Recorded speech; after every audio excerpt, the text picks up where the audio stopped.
le monde. Aujourd'hui, je voudrais vous parler de micro-pousses et de germination. J'ai vu beaucoup de questionnements sur les sites où j'interviens et donc je voulais faire des ateliers. J'ai déjà proposé des ateliers, mais je voulais faire un atelier où je commence directement dès le départ pour répondre à toutes les questions. Donc aujourd'hui je vous ai préparé pour vous montrer donc mes plats, parce que c'est une question qui revient très souvent. Moi je suis artiste récupératrice, ça veut dire que je récupère. Donc vous voyez ici c'était un Tupperware pour mettre des biscuits, des muffins, etc. J'en ai plusieurs, j'en ai 3 ou 4. J'y ai fait des trous, donc on peut voir toute une série de trous qui va permettre à l'eau de s'écouler.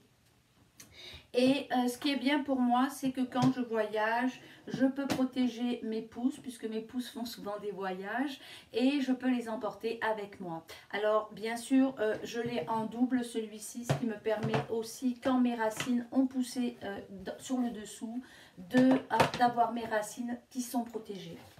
Donc, on va commencer dès le départ. Donc, je vous ai apporté tout type de plat. Ici, c'est un plat de cafétéria que j'ai troué, pareil, de la même façon. On en retrouve de plus en plus dans nos bazars. Bon, c'est pas une période pour aller dans les bazars, je sais, mais ça va sûrement revenir.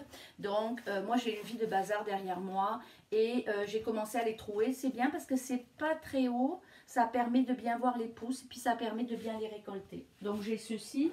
J'ai différentes formes. Donc, voilà, donc j'ai la forme complémentaire qui me permet de les transporter aussi. Voilà, donc ça c'était une autre base. Ça c'est une base carrée, c'est un autre plat de cafétéria. C'est pas le même, mais ça fonctionne très bien. Je l'ai entièrement troué aussi. Voilà.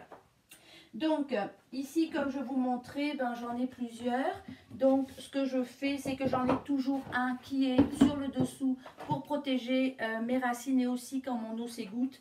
Et j'en ai toujours un qui va sur le dessus, qui va permettre de faire le transport. On va commencer dès le départ, c'est-à-dire que je prends mon plat. Alors, il y a des gens qui récupèrent aussi d'autres types de plastique. Toujours faire attention à ce que ce soit des plastiques alimentaires. Donc voilà, je vais aller prendre mon plat. Moi, je mets toujours ma terre dans des pots parce que j'aime pas avoir les gros sacs de pots dans ma cuisine, ça m'ennuie. Donc, je mets toujours ma terre dans des pots. Alors ici, la seule chose que j'avais trouvée à Saint-Adèle, c'est de la terre pour semis. Donc, j'ai de la terre pour semis. Je pourrais aller faire un mélange de terre. C'est sûr que quand la terre va être accessible chez moi, dans mon jardin, je vais faire un mélange avec ma bonne terre noire et de la terre sûrement achetée. Donc voilà, je vais aller mettre de la terre. Alors on met quoi comme terre? On met à peu près 1 cm à 2 cm. Donc je suis en train de mettre ma terre. Donc voilà, moi je trouve que la mettre dans un pot, c'est très pratique. Ça c'est un pot de glace que je récupère, mais du coup ça me permet de l'avoir dans ma cuisine. Comme j'ai des problèmes de main aussi, ça me permet de porter le poids sans avoir constamment à demander de l'aide. Donc voilà. Donc là, je vais vous montrer. Vous voyez, là, ma quantité est bonne de terre. Bon, je vais remettre encore un petit peu parce qu'on voit que là, il y a un petit trou. Voilà. Voilà. Donc, c'est une petite quantité de terre. Beaucoup de gens me disent, Claudia, on fait quoi de cette terre après? Alors, de cette terre après, ben, on la jette. On la jette dans son jardin, on la jette dans son compost, mais on ne peut pas la réutiliser. Alors des fois, ce que je fais, c'est que je la mets dans le jardin directement. Et là, le peu de graines qui n'a pas poussé, ben pousse. C'est très rigolo. Je ne les mange pas, mais je les regarde pousser. Voilà. Donc là, vous voyez, j'ai ma quantité de terre. Ici, vous voyez par transparence qu'il m'en manque un petit peu. Alors, je vais aller en remettre. Alors, je sais qu'il y a des gens qui vont me dire, Claudia, moi, je mets beaucoup moins de terre. Mettez beaucoup moins de terre si ça fonctionne pour vous. J'ai essayé la semaine dernière une méthode que des gens m'ont donnée. M'ont dit, Claudia, ça fonctionne super bien. J'ai été très mécontente du résultat. Donc, je reviens à mes méthodes. Mais c'est toujours intéressant de tester. Alors, après, qu'est-ce qu'on fait? On mouille la terre. Alors, ça, c'est très simple. Hein. Alors, c'est sûr que si vous allez mettre votre gros jet d'eau sur votre terre, qui est quand même... c'est une terre à semis, donc elle est très meuble. C'est pas la terre noire que j'ai à l'extérieur, ben, toute votre terre va se déplacer. Donc, moi, ce que je fais, c'est que je prends ma main, puis j'arrose avec ma main. Donc, voilà, j'ai été arrosée avec ma main. Là, je vais attendre que ma terre Ma terre est bien mouillée, on le voit. Voilà. On va la laisser s'absorber tranquillement. Qu'est-ce que j'ai fait hier? Hier, j'ai mis mes graines à tremper. Donc, on parle de pré-trempage ou de pré-germination. Alors, quand les graines sont grosses, alors ici, je vais planter du sarrasin noir, parce que j'aime beaucoup le sarrasin noir. Voilà, alors je vais vous le montrer. Voilà. Alors ça, c'est une grosse graine. Quand on a des grosses graines, on a un trempage qui se fait sur 8 heures à peu près. Si on a des petites graines, c'est 4 heures. Alors, je prends mes graines et tout simplement, je vais aller répartir mes graines sur le dessus de ma terre. Voilà, c'est simple. Alors là, mes graines, je les avais trempées. Je les ai rincées ce matin. Et je leur ai remis de l'eau. Et là, tranquillement, je vais aller répartir mes graines. Donc voilà, vous les répartissez tranquillement. Si vous avez des enfants, vous pouvez faire ça avec des enfants. Moi, je trouve ça magique. Apprendre aux enfants à observer la vie. Juste observer. Ben, ils peuvent participer, ils peuvent le faire, peuvent mettre les graines. S'ils mettent les graines trop espacées, ils vont réaliser que les plantes vont pousser très loin. Je trouve qu'apprendre par l'acte, c'est important. Voilà. L'expérience, il n'y a rien de mieux. Donc, moi, je sais exactement le poids qu'il me faut mettre la veille pour avoir le maximum de plantes dans mon plat. Donc, ça, c'est à vous de voir.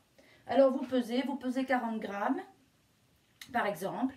Vous mettez à germer vos 40 grammes.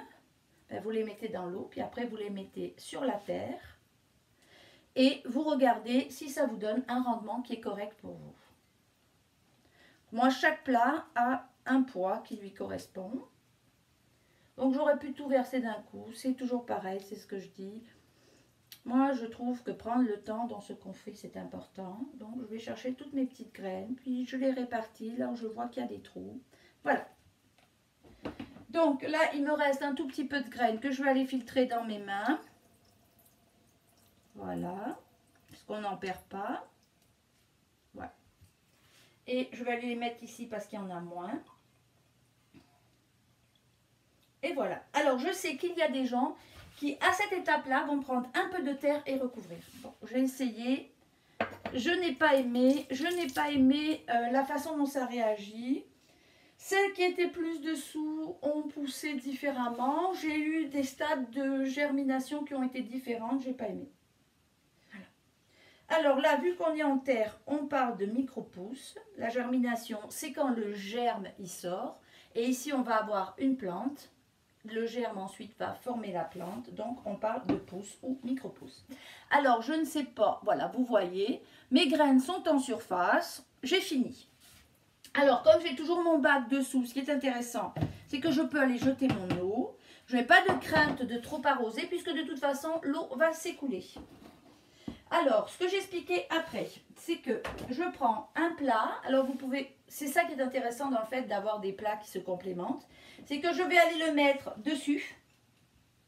Et je vais aller mettre un poids dessus. Alors, j'ai demandé à mon conjoint de me faire des formes. Parce qu'au début, je mettais juste mes poids par-dessus directement comme ceci. Mais du coup, il y avait une mauvaise répartition. C'est-à-dire que si mon poids n'était pas uniforme, à certains endroits, la plante levait. Et ce qu'on veut, c'est que tout pousse en même temps. Donc voilà. Donc j'ai des sortes de bois que je vais mettre. Et là, je vais aller mettre des poids. Et quand je dis je vais aller mettre des poids, je vais aller mettre des poids. Alors c'est sûr que c'est contre-productif comme idée, puis ça semble insensé de faire pousser avec du poids. Mais c'est pour permettre au système racinaire de se développer avant que la tige pousse. Alors pour le sarrasin, ça va bien prendre 4 jours, facilement. 4-5 jours avec les pois. Tous les matins, vous enlevez vos pois, vous arrosez comme on vient de faire avec la main. Si vous arrosez directement avec un jet, vous allez abîmer votre plantation et vous allez déplacer toutes vos graines tant qu'elles ne sont pas enracinées.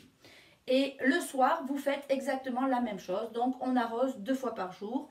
On dit qu'en été, s'il fait très chaud, on peut arroser 3 fois par jour. Moi, en général, j'arrose 2 fois par jour et c'est très très bien. Donc là, vous voyez, mes graines sont dans l'obscurité. Elles ont un poids dessus qui est réparti. Je vais les mettre quelque part à température ambiante et elles vont attendre jusqu'à ce soir que je les arrose à nouveau. Donc, je vais les poser ici pour nous faire de la place. Voilà. Donc là, nous avons planté le sarrasin. Ici, je voulais vous montrer, j'ai les pousses de brocoli, les graines de brocoli. Alors, les graines de brocoli, c'est des petites graines. Alors, qui dit petite graine dit un trempage de 4 heures. Alors, je vais me rincer la main parce que sinon je vais perdre la moitié de mes graines pour vous les avoir montrées, ce qui serait dommage. Voilà. Et ici, j'ai fait des graines d'un mélange antioxydant. Donc, on voit qu'il y a plusieurs types de graines. C'est une petite graine aussi, donc c'est 4 heures. Voilà. Donc, ce que je vais faire quand je ne vais plus être avec vous, donc là, je vais rincer ma main encore. Voilà, pour ne pas perdre mes graines, voilà. Alors, ce que je vais faire quand je ne serai plus avec vous, c'est que je vais aller prendre ce plat qui en est un autre, voilà, qui est trouvé aussi. Je vais aller mettre ma terre de la même façon et je vais aller répartir mes petites graines et je vais procéder exactement de la même façon. Voilà. Alors, ici, vous avez... Je vous ai préparé ici, voilà. Alors, ici, j'avais les pois que je vous ai montré, que j'ai enlevé, que j'ai mis sur l'autre. Ici, j'ai le même système, donc j'ai un grand bois qui me permet de répartir mon pois. Et je vais vous montrer, voilà. Alors, des fois, on a des petites graines qui restent collées, alors on les rattrape parce qu'on ne veut pas les perdre. Voilà. Ça, c'est bien. Et voilà, je vais vous montrer le graine de tournesol. Alors, ça, c'est le tournesol. Voilà. Alors, le tournesol ici, voilà, est-ce que vous voyez bien? Il est planté et il est dans l'obscurité déjà depuis 2 jours. Et le tournesol, lui, va bien rester 6 jours facilement. Donc, on voit que certaines graines ont déjà un petit germe. Alors, on fait comme j'ai montré précédemment, c'est-à-dire qu'on prend un peu d'eau. Je vais aller mettre mon eau sur mes graines. Alors, on pourrait prendre un push-push. Moi, je suis très manuelle. J'aime la main. Je trouve que la main est un outil merveilleux. On s'en rend pas compte, mais... D'autant plus depuis que j'ai des difficultés avec mes mains, je réalise à quel point c'est un outil merveilleux. Donc voilà, vous mettez de l'eau, alors vous n'avez pas peur que ça moisisse parce que de toute façon il y a des trous, donc l'eau va s'échapper. C'est ce que j'aime dans l'idée d'avoir des trous. Il y a beaucoup de bacs pour micro-pousses qui n'ont pas de trous. Si les gens sont bien avec, j'ai pas de problème. J'ai beaucoup de gens qui m'écrivent « Oh, ça moisit, ça... » Moi, je me dis, ils ont peut-être mis trop d'eau. Il n'y a pas de système d'écoulement. Comme il n'y a pas de système d'écoulement, l'eau est restée, puis ça a moisi. L'avantage avec des trous, c'est que peu importe la quantité d'eau que vous mettez, ça ne moisit pas puisque l'eau s'écoule. Voilà. Et en plus, par la suite, je l'ai montré dans plusieurs vidéos, les racines sortent par les trous et après on peut arroser par le bas. On n'est plus obligé d'arroser vers le haut. Donc là, je recommence la même chose, c'est-à-dire que je vais aller mettre mon plat complémentaire. Voilà. Je vais aller mettre mon bois et là, je vais aller remettre tous mes pois. Voilà. Bon, là, j'ai repris les mêmes parce que je n'avais pas fait l'autre. Ça, c'est les pois de ceux-ci. Voilà. Et il va repartir quelque part dans la maison à température ambiante pour jusqu'à ce soir. Mais comme je vous dis, le tournesol, c'est bien 6 jours au moins facilement. Alors, je le mets ici pour que vous ne le voyez pas. Voilà. Et alors là, je vais vous montrer le tournesol. Parce qu'en général, quand je démarre un tournesol, c'est que je sais déjà que je suis près de ma cueillette du tournesol. Ça fait que Le tournesol, comme je vous dis, c'est au moins 6 jours facilement. Puis après, c'est 2-3 jours. Donc, on va parler d'un 9 jours. Ça peut aller jusqu'à 12 à 15 jours, on dit. Donc, je ne veux pas en manquer jamais parce que je trouve que le tournesol, il est très intéressant. Il produit énormément. Il est très goûteux. Alors, je vais vous montrer la taille des tournesols parce que c'est trop rigolo. Souvent, je fais des photos, mais je trouve que le voir... Voilà. Vous voyez, le tournesol, il est grand. Voilà. Et il est très bon. Alors, il est sur la table à côté de ma fille quand elle travaille. Et de temps à autre, elle va en piquer. C'est très rigolo. Depuis qu'elle est ici, elle s'est habituée. Alors, contrairement au bok choy ou au daikon, qui sont très forts, et c'est pas tout le monde qui les aime, le tournesol, il a un petit goût léger. Donc, il est très agréable. Moi, j'aime beaucoup. En plus, c'est très rentable dans une salade parce que vous pouvez vraiment faire une belle salade. Alors, je vais vous le montrer quand même. Vous voyez? Voilà. Alors là, c'est parce que j'en ai plusieurs qui ont eu soif. Il faut que je les renourrisse. Voilà. On le voit qu'ils ont eu soif. Hein? Voilà. Bon, en plus, ils sont sur un bord de la table où ils sont poussés constamment. Bon. Mais sinon, on peut voir que sur le dessus, je vais vous montrer. Voilà. Si j'appuie dessus, vous voyez? Les tiges sont vraiment très fermes, c'est très rigolo. Et c'est très dense. Voilà. Alors, ce que je fais, c'est que on voit qu'ici, il y a une partie où il y en a beaucoup moins. Ce que je fais, c'est que je vais cueillir par quantité. C'est-à-dire que quand on va manger, ben, je demande à ma fille, tu veux des micro-pousses? Elle me dit oui la plupart du temps. Elle s'est bien habituée depuis le confinement. Elle mange des micro-pousses midi et soir. Et donc, je lui demande de choisir dans notre petit jardin intérieur. Puis, elle va se prendre une petite poignée. On va la couper et la manger directement. Ce qui est avantageux dans les micro-pousses, c'est qu'on peut les garder longtemps. Et comme elles sont en terre, c'est ça que j'aime aussi. Parce que je fais aussi pousser sur de l'eau. Et on ne garde pas le même temps. En terre, je trouve que leur longévité est beaucoup plus grande.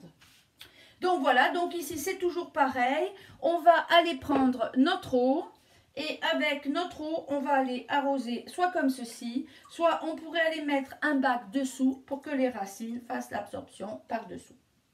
On n'a pas peur que ça moisisse parce que de toute façon, l'eau va s'écouler. Donc, ça c'est fini. C'était juste pour vous montrer l'étape suivante. Je vais bien l'arroser après pour qu'il reprenne de l'eau. Il fait chaud de l'autre côté, on a les foyers qui tournent parce qu'il fait froid, fait qu'ils ont plus besoin d'eau. Alors ici je vous montre, ici c'était le bok choy, moi j'adore le bok choy. Alors vous voyez, il est à sa fin, il est très beau le bok choy, vous voyez qu'il est grand, vous voyez. Donc hier j'avais besoin du plat, donc je l'ai juste enlevé, on va le manger aujourd'hui, c'est juste la fin, j'avais un grand plateau, voilà, vous voyez. Il est très très beau le bok choy, puis c'est très bon aussi. Donc je l'avais juste mis comme ça. Donc là, je vais me laver les mains. Alors je vais vous montrer quand même la différence avec des germinations. Donc ici j'ai mon germoir. Alors le germoir, dans germoir on entend qu'il y a germe. Le germoir c'est vraiment quand la graine se développe sous des conditions favorables et que le germe sort. Alors je vais vous en montrer une. Voilà, bah, peut-être pas, voyez, voilà. On voit la petite graine au bout, et là le germe a poussé énormément. Voilà. Alors ça c'est de l'alfalfa. Ici vous avez la lentille, alors je vais vous la montrer, voilà. Alors pareil, on voit la lentille et le germe. Alors normalement les germinations, on ne les met pas en lumière directe, tant que le germe, c'est-à-dire la partie blanche, n'est pas aussi grande que la graine elle-même. Parce que sinon, on dit que ça développe une amertume. Voilà, donc là, on avait les lentilles. Les lentilles, je vais les manger comme ça. Je vais les utiliser dans un sandwich ou je peux aussi aller les faire en ragoût. Alors, quand je les mets dans un ragoût, c'est sûr que je perds le côté nutritionnel de la germination. Mais ça aide au niveau des intestins puisque c'est digérable beaucoup plus facilement. Donc ici, j'ai la luzerne, voilà. Et ici, j'ai le sarrasin, mais le sarrasin blanc. Tout à l'heure, j'ai fait pousser le sarrasin noir et ça, c'est le sarrasin blanc. Alors, le sarrasin blanc, j'aime beaucoup le faire en germination Parce que dès que son germe va être suffisamment grand, je vais aller le déshydrater et l'utiliser par la suite pour mettre dans mes gâteaux, pour mettre dans mes pains, pour faire des craquelins, pour faire toutes sortes de choses. Donc vraiment, le sarrasin blanc, je l'utilise différemment comme germination. J'aime beaucoup ça. J'attends vraiment que la petite racine devienne un peu plus grande et là, je vais aller l'utiliser. Ici, j'ai un autre étage d'alfalfa ou luzerne parce qu'on en mange beaucoup. Donc voilà. Comment ça fonctionne au niveau des germoirs? Toujours la même méthode, c'est-à-dire que vous mettez vos graines à tremper, donc de la même façon, 4 heures pour une petite graine, 8 heures pour une grosse graine. Si vous l'oubliez, c'est pas important. Des fois, je laisse mes petites graines tremper toute la nuit et vous aurez quand même de très bons résultats. Et quand elles ont trempé, vous les rincez et ensuite vous les mettez dans le germoir et là vous arrosez 2 fois par jour. Comment on arrose? Alors toujours de la même façon, c'est-à-dire qu'on met de l'eau dans nos germoirs. Donnez-moi 2 secondes parce que là je fais des niaiseries. Voilà, et quand l'eau est dans nos germoirs, voyez, le germoir coule. Alors moi, ce que je fais, c'est que je les mets sur le bord de mon évier tous les matins, tous en rangée, et je les laisse couler. Et le soir, de la même façon. Faire très attention parce qu'il y a des germoirs qui ne coulent pas. Alors, je ne donnerai pas de nom, mais par exemple, là, moi, j'ai un double, hein, c'est-à-dire que j'en ai un blanc et un vert. Mon germoir vert, il coule très peu. Alors, s'il vous reste de l'eau dedans, beaucoup d'eau dedans, ça risque de moisir. Donc, si vous avez un germoir qui coule, ben, c'est pas grave, faites le système D. Alors soit vous faites comme moi, je ne sais pas si je l'ai là ou si on le voit, c'est pas celui-ci, c'est celui du dessous. J'ai fait plein de trous dedans, comme ça au moins je suis sûre que je ne perds pas l'eau. Le seul danger c'est que quand vous le levez, ben, toute l'eau va tomber, donc il faut y penser.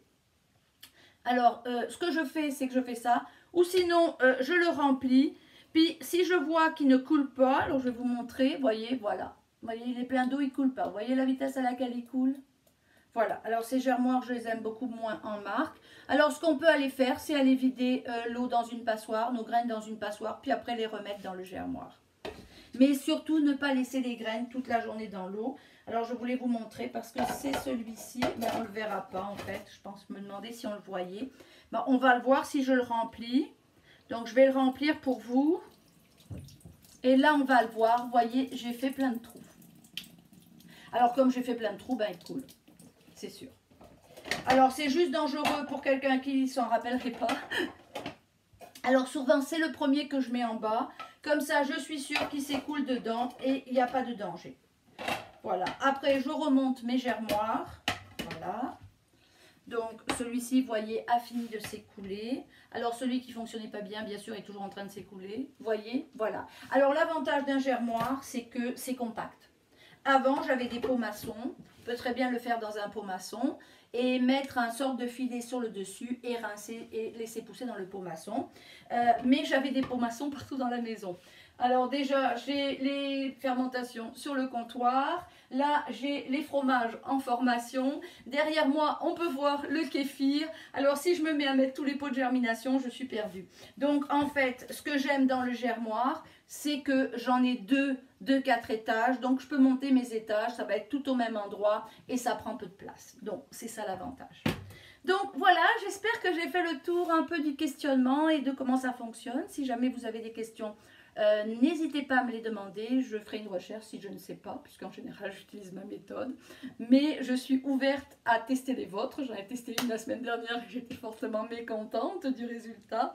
Donc, mais je trouve que le test est toujours très intéressant parce qu'on apprend et on se réconforte dans un sens où on se dit, bah, tiens, maintenant je devrais faire comme ça. Je vous souhaite une bonne journée et je vous dis à demain. Au revoir.